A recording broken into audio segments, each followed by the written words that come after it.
Chapter 20. One morning Colonel Berg, whom Pierre knew as he knew everybody in Moscow and Petersburg, came to see him.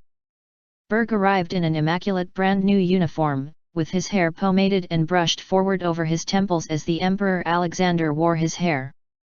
"I have just been to see the countess, your wife. Unfortunately she could not grant my request, but I hope, Count, I shall be more fortunate with you," he said with a smile. "What is it you wish, Colonel?" "I am at your service. I have now quite settled in my new rooms, Count." Berg said this with perfect conviction that this information could not but be agreeable. "And so I wish to arrange just a small party for my own and my wife's friends." He smiled still more pleasantly. "I wished to ask the Countess and you to do me the honor of coming to tea and to supper." Only Countess Helene, considering the society of such people as the Bergs beneath her, could be cruel enough to refuse such an invitation. Berg explained so clearly why he wanted to collect at his house a small but select company. And why this would give him pleasure. And why, though he grudged spending money on cards or anything harmful, he was prepared to run into some expense for the sake of good society that Pierre could not refuse, and promised to come.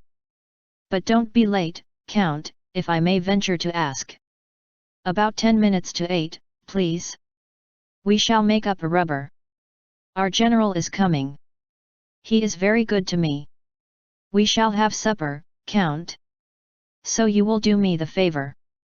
Contrary to his habit of being late, Pierre on that day arrived at the Bergs' house, not at 10 but at 15 minutes to 8. Having prepared everything necessary for the party, the Bergs were ready for their guests' arrival. In their new, clean, and light study with its small busts and pictures and new furniture sat Berg and his wife.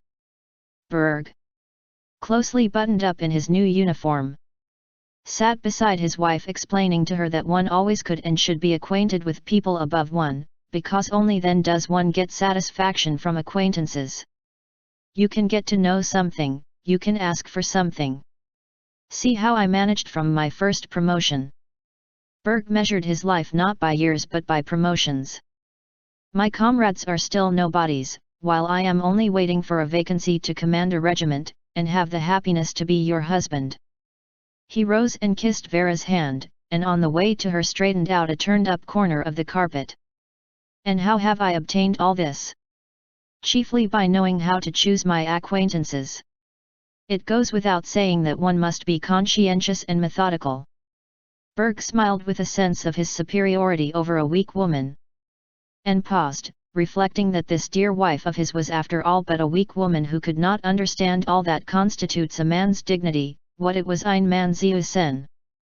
Vera at the same time smiling with a sense of superiority over her good, conscientious husband, who all the same understood life wrongly, as according to Vera all men did.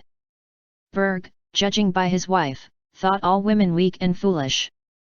Vera, judging only by her husband and generalizing from that observation, supposed that all men, though they understand nothing and are conceited and selfish, ascribe common sense to themselves alone. To be a man. Berg rose and embraced his wife carefully, so as not to crush her lace fichu for which he had paid a good price, kissing her straight on the lips. "The only thing is, we mustn't have children too soon," he continued, following an unconscious sequence of ideas. "Yes," answered Vera, "I don't at all want that. We must live for society." "Princess Yusupova wore one exactly like this," said Berg, pointing to the fichu with a happy and kindly smile.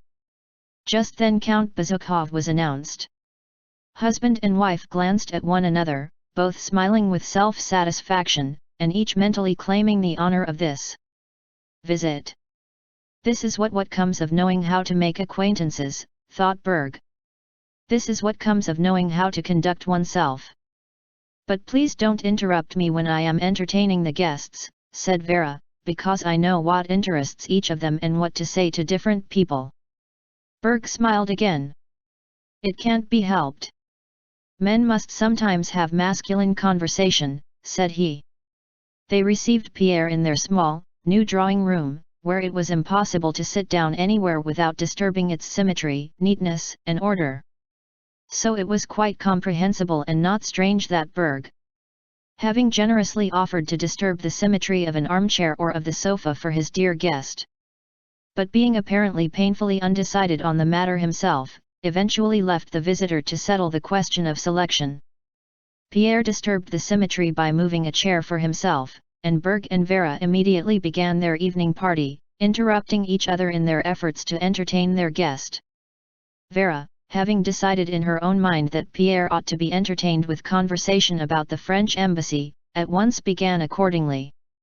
Berg, having decided that masculine conversation was required, interrupted his wife's remarks and touched on the question of the war with Austria, and unconsciously jumped from the general subject to personal considerations as to the proposals made him to take part in the Austrian campaign and the reasons why he had declined them.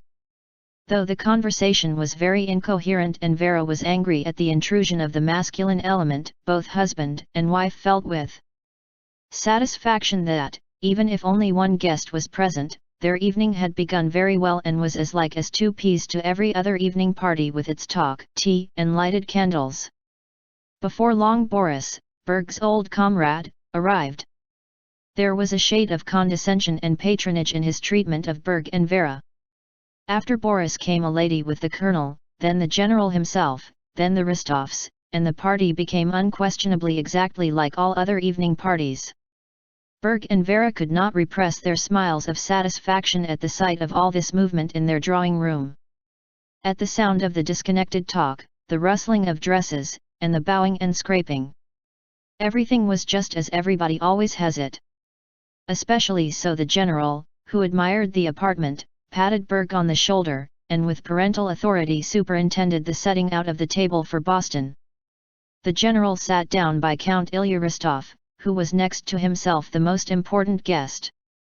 The old people sat with the old, the young with the young, and the hostess at the tea table, on which stood exactly the same kind of cakes in a silver cake basket as the Panins had at their party. Everything was just as it was everywhere else.